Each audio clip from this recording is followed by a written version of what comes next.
প্রতিনিয়ত বদলে যাচ্ছে বাংলা টেলিভিশন ইন্ডাস্ট্রি।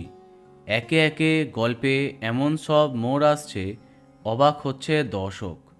গল্পে নায়ক যদি প্রধান ভিলেন হয়ে ওঠে, তাহলে কেমন হবে সেই চমক।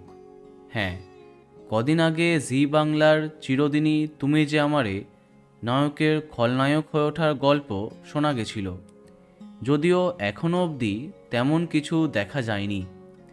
এবার স্টার জলসার অন্যতম ধারাবাহিক রাঙামতি তীরন্দাজে নায়ক একলব্যকে খলনায়ক হিসেবে দেখানো হচ্ছে। সম্প্রতি গল্পের নতুন চমকে দেখা যাচ্ছে চ্যাম্পিয়ন হয়ে গ্রামের উৎসবে ফেরে রাঙামতি। তার সাফল্যে সবাই গর্বিত। তখন এক বিপদের আঁচ পায় রাঙামতি।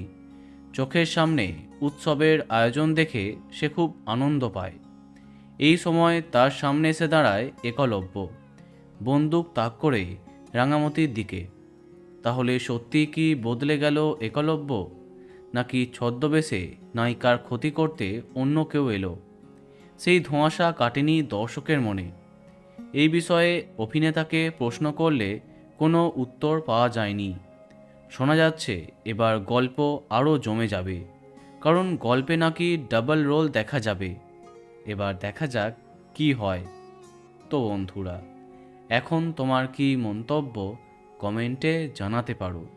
আর এই রকমই আরও অনেক ভিডিও পেতে সাবস্ক্রাইব কারেন্ট বস। ধন্যবাদ।